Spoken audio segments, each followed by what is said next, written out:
Hi everybody, this is Gijs again with another review and I hope you are doing well. This time it is a review of a pair of gloves. It is the Hestra Ergo Grip glove. And if you are a little bit like me and you like chopping wood with an axe or cutting spoons with a knife or just want to protect your hands when it is a little bit cold, then you should definitely watch this review because I've been wearing these for over 3 years now. Enjoy the review!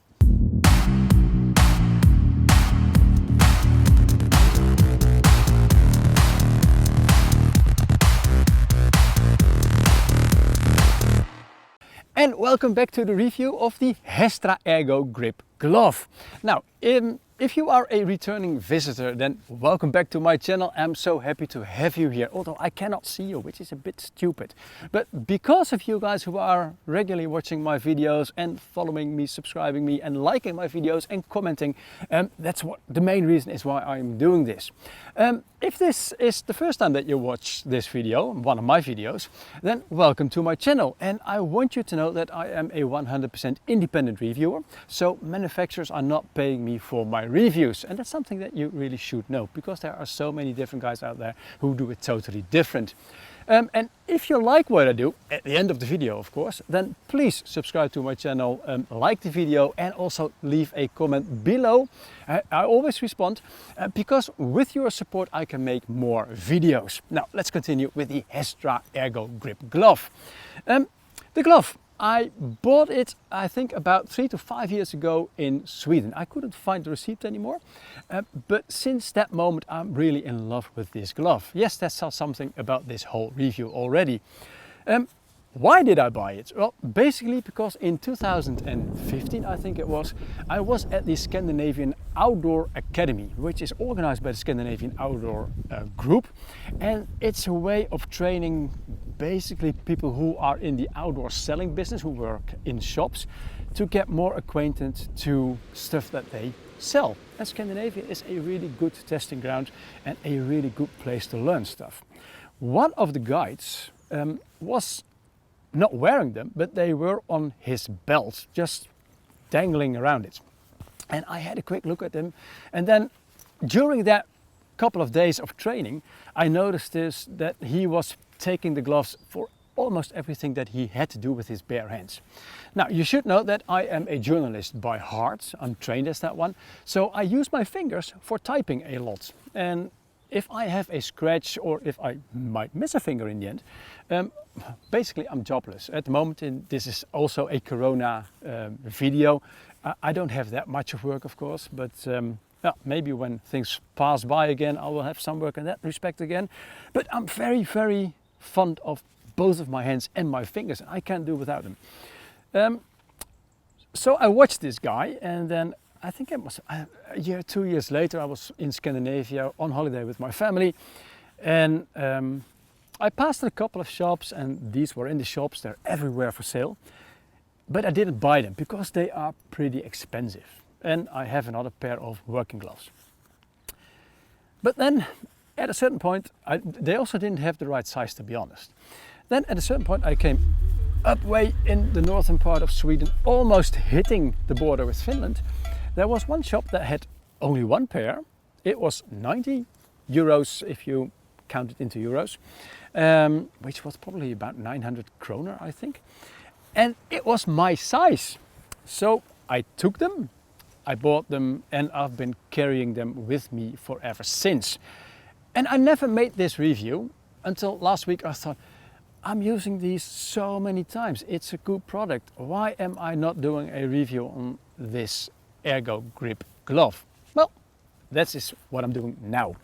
Now, to cut a long story short, I'm always testing and I always weight the weight of a product. And with the Hestra gloves, they don't state it on the website of Hestra, but I weighted them on my precise scale at 120.3 grams.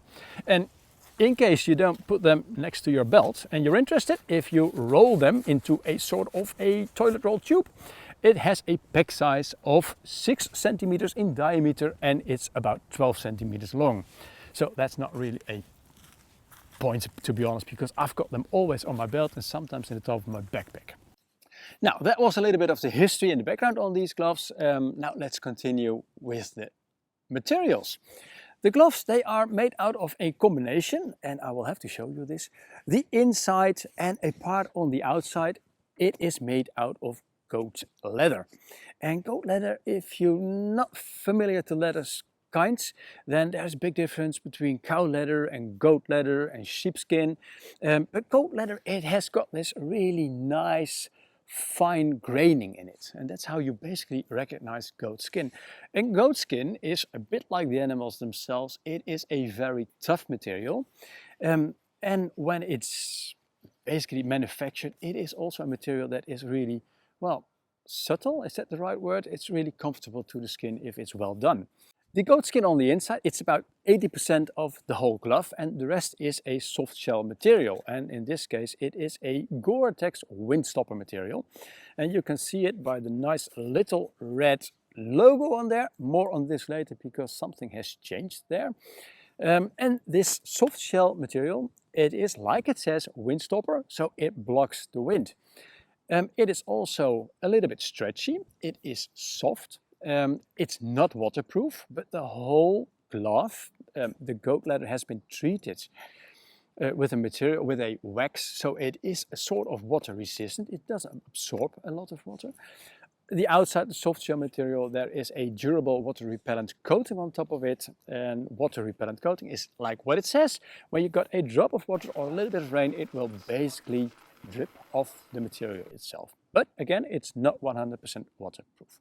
It's also on the thumb, which is a good part because it's soft. If you wear glasses like I do, that if you want to wipe the glasses, that's possible as well. And it is also very nice that if you are a little bit sniffy, that you can wipe your nose with it. It's a soft material. Doesn't look too good, to be honest, when it is full of nosy stuff. Now, then we've got the cuff itself. The cuff itself, it is also stretchy. There is a little bit of extra stretch fabric here. And of course, it's got a Velcro adjustment thingy. The cuff itself, it is made out of neoprene. And also neoprene, it's a little bit warm, it's stretchy, and it's very comfortable to the skin. One final part that I should make about the construction is that both the gloves, they have got this loop. It's a triangle attached to a piece of goat leather, and I've got a carabiner on there, a small one, and with the triangles I can attach it to basically my belt or my backpack or wherever.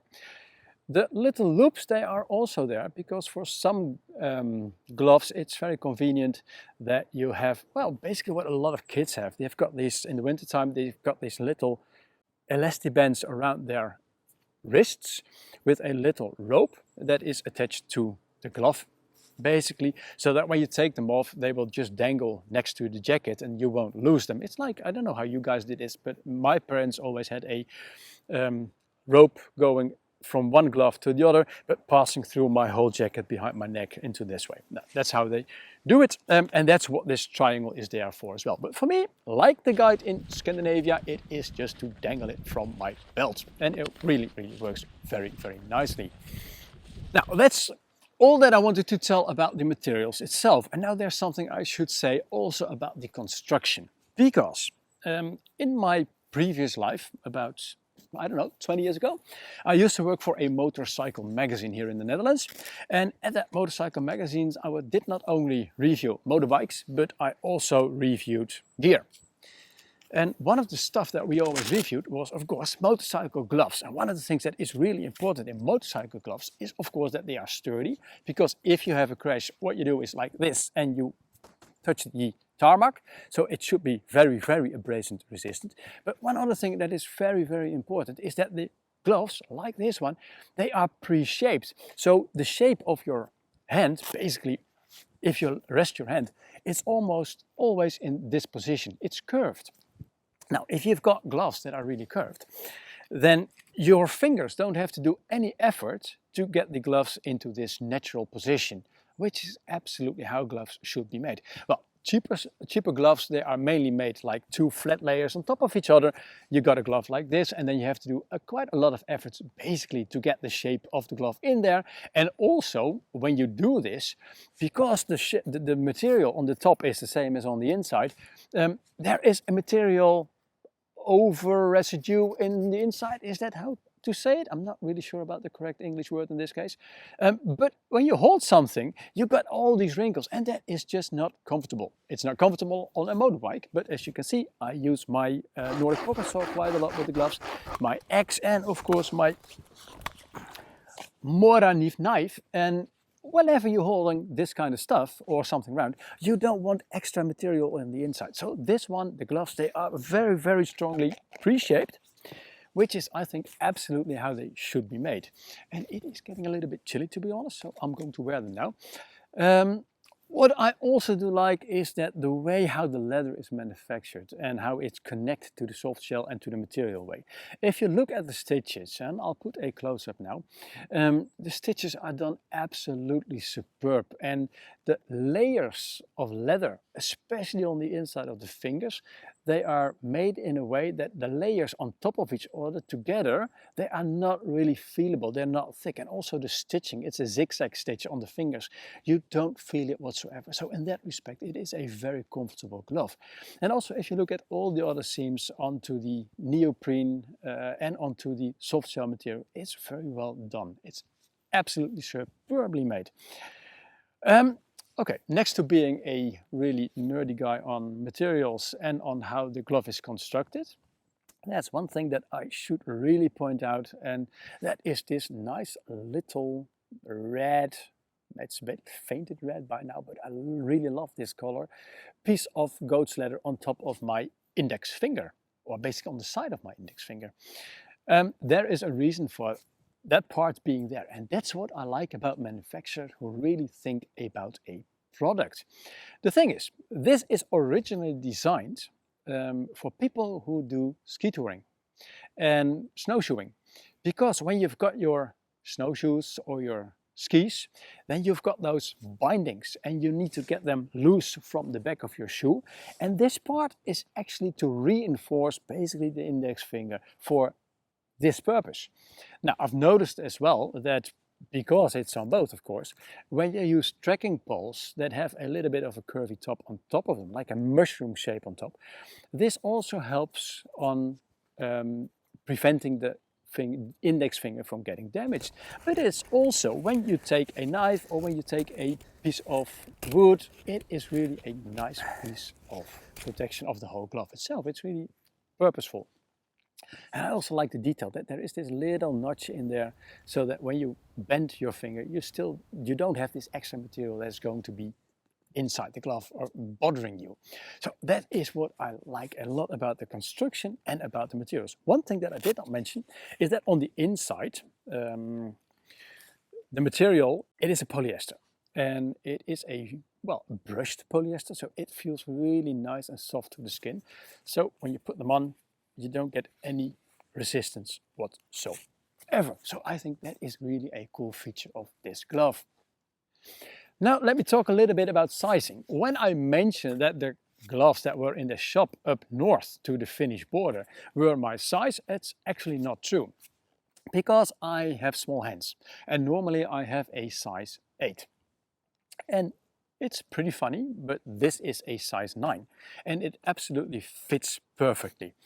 So when you buy gloves, go into the Hestra website and search for your sizing, because they've got a very nice way of measuring it. It's with the tape measure around your hand, and that will give a good index on what glove you should buy. Now, there's one remark I should make for the ladies regarding this glove. Because the Ergo Grip is a unisex glove, if you are a ladies size 8, if you wear ladies size gloves size 8, then you should buy a unisex 7 from Hestra. So if you want to order this online, be aware of this.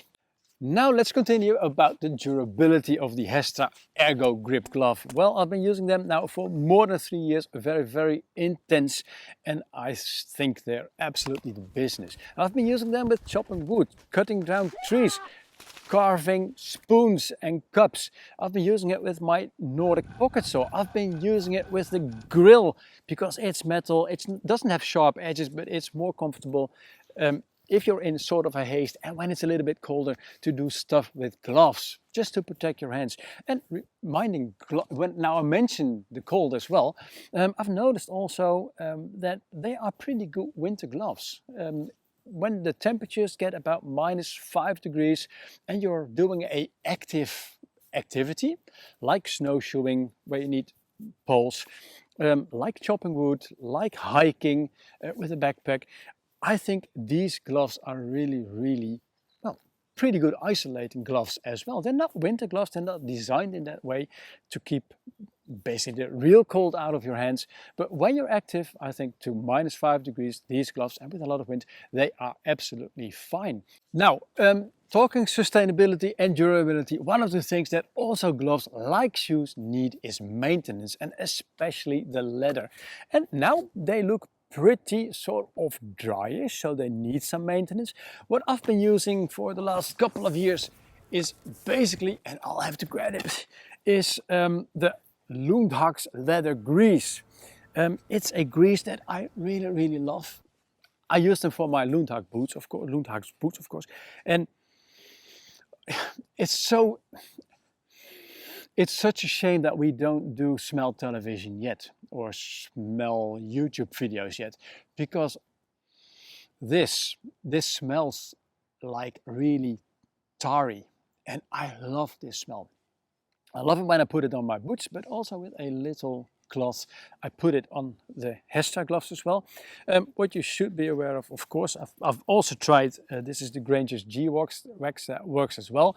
But Hestra, I've been talking to Hestra about what I did with the Lundhags gloves, Lundhags wax especially. They say, nice that it works out for you, but we've not tested it, of course, on our products. So if you buy the gloves, maybe you should buy a special Hestra wax as well, because then you know for sure that the guarantee is still there. It's just a small tip, but I didn't notice anything different from the Granger stuff and also not from the Lundhags wax. Now there is one final remark I should make on basically the red Gore-Tex Windstopper logo on the inside of the glove, and also of course on the outside material. And that is that since early this year, no, I think it was last year even, Gore has changed their branding a bit, and now it is not known as Gore Windstopper anymore. It is still a windstopper, but it is labeled Gore Infinium. And what you should know is that Gore Infinium, it's the whole brand idea on the products that will protect you, will not keep you dry, while Gore-Tex is guaranteed to keep you dry. So that's where the big difference is.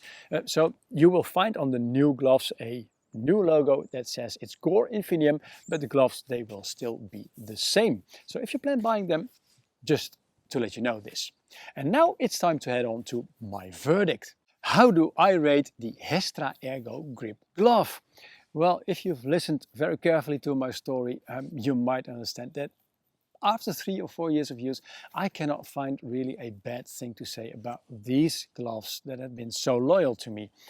The only remark that I can make, which is negative, but I think it's absolutely normal, is the fact that if you buy them out of the shop, yes, they are comfortable, but you will need a couple of days with a lot of activities to get them really going for you. It takes some riding in basically, but that's all.